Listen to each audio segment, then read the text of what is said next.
is diverse. You are the youngest female CEO in a Fortune 100 company.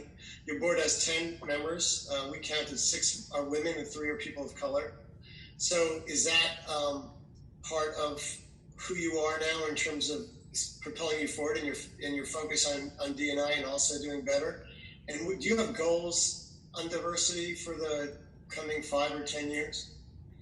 Yeah, so as it relates to the board composition, I think all of us on the management team would say we are pushed to think differently and are given feedback that is incredibly thoughtful and much more diverse in its nature because we have such a diverse board. And it's diverse in all the ways you could want. It's wildly diverse in terms of experience, it's diverse in terms of gender, ethnicity, background. I mean, it is diverse on all levels, which means when we, and it's a very supportive board for us. So when we have conversations, they come from each of their own places of life experience and ask amazing questions.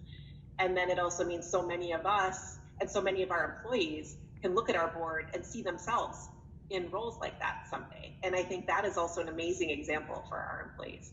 We have had a number of goals, and I'm going to run through a little bit of a laundry list of some of the things we're doing. And I would only do that because I think this is something you need to work on from all angles, and you need to constantly iterate and change and talk about. So from a recruitment standpoint, we've been very intentional about hiring in a diverse way. But we know that recruitment starts young. And so we've been focused on our Best Buy Teen Tech Centers. We just committed to 100 of them.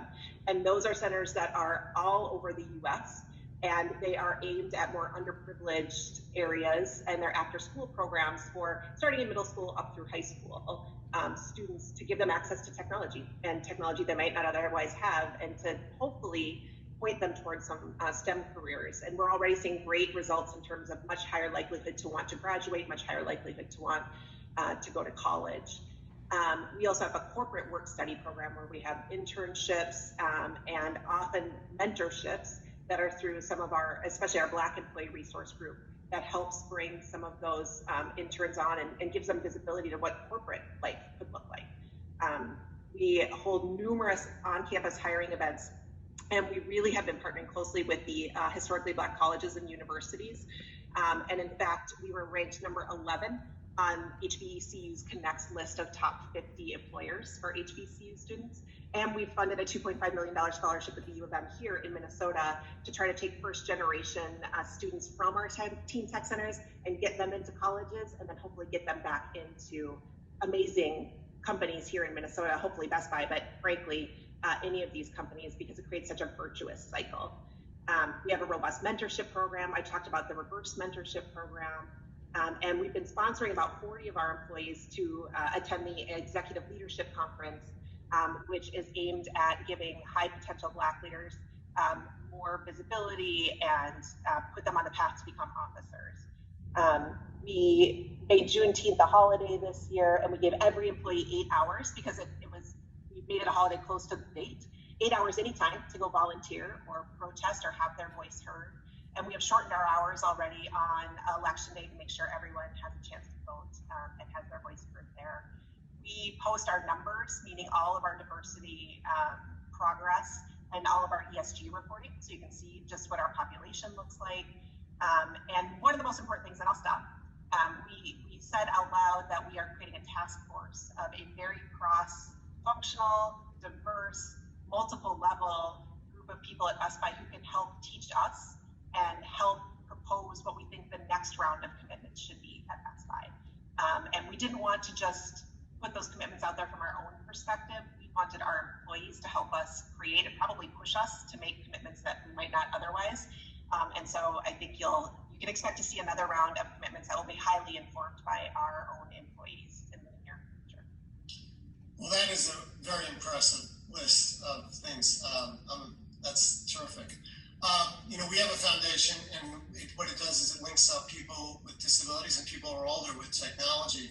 And I couldn't help but notice that Best Buy has made significant investments in technology for people that are older that will enhance their lives. And also, when I met with you a year ago at your headquarters, you talked about your focus on healthcare and why it's important. Could you talk about both those things, both seniors and healthcare? And obviously, there's a huge overlap there. Yeah, I'm going to start with the healthcare question. And you said it, I started with our purpose being to enrich lives through technology. And we believe that we do that by addressing real human needs. An example right now is most of us need to work at home. And how do we create that technology suite that's going to help you work at home? But one of the needs that we saw was certainly in health, and specifically to help people age in their homes longer with the help of technology. I mean, we have an aging country, frankly. We have 10,000 people turning 65 every day. And the population is living longer, which is wonderful. But as is evidenced even more so in the pandemic that we're in, we definitely have more people who want to stay home longer, if at all possible. And so we have been thinking about the health aspect of our business from multiple angles. The first is just broadly. There is so much technology that's coming to life. You see it all the time. I mean, at CES last year, there was a whole building dedicated to health technology that hadn't even existed before. So there is just a massive amount of technology so that we can take care of our own health. I mean, right now in my own house, I have, I can take my own temperature, I can take my blood pressure, I have a pulse oximeter, and all of those things I can get for, under $200, and I can monitor my health.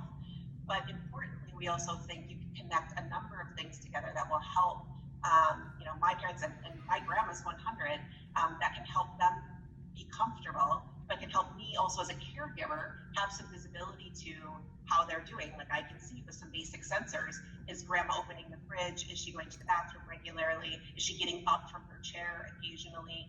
Or in the worst case scenario, has she fallen? And what tools does she have if something like that happens? So we believe strongly this combination that we have at Best Buy, which is both the tech, but also the touch. The human touch, the ability to go into people's homes, the ability to talk directly with you and help you come up with the best solution.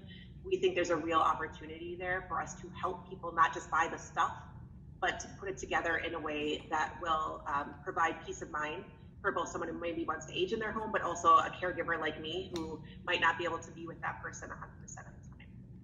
So this sounds personal to you. Are you a caregiver? I am a caregiver. So my grandma, and by the way, I would say, I think more of us are caregivers than will personally identify as being caregivers. So my grandma is 100. She is in a light care facility, but she's got basically an apartment. So she lives here by us. She's about a half hour away. And so we look after her.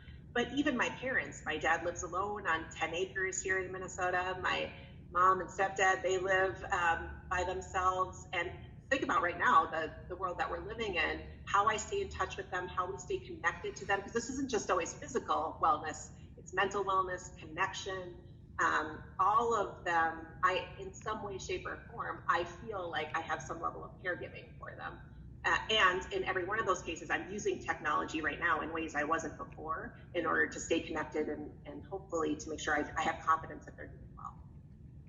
Yeah, I think this COVID-19 has accelerated our focus on that. And obviously it's also increased loneliness and our just physical ability to be with those we love. But I'm excited that technology is increasingly going to provide answers. In fact, just this week, lost in the other big announcement, we announced that we are, as an organization, convening a lot of major people in the healthcare world to focus on the next big health problem and how we could use technology to solve it. And that includes companies like CVS and other healthcare providers, hospital groups, things like that, because we really believe that technology is an amazing solution to the challenges we face in the future.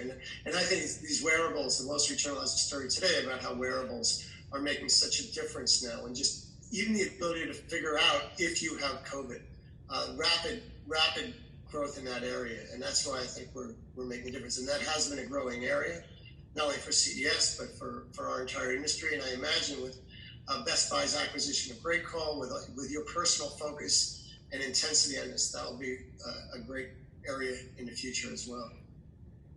Yeah, I agree with you 1,000%. And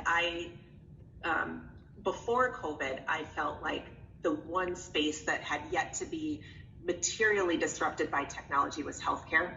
And as the pandemic has, Ron, your point is, I think it's only exacerbated and probably will accelerate the level of innovation and technology disruption that we will continue to see in healthcare in a very good way. And this is the happy disruption. This is the kind that I like, because I think it will put more of our own care in our own hands, and we will control more of it. And we will also be able to interact with others and have better visibility to the care of others, which I think that world makes me feel better. But it'll still be confusing, and I think people will need help sorting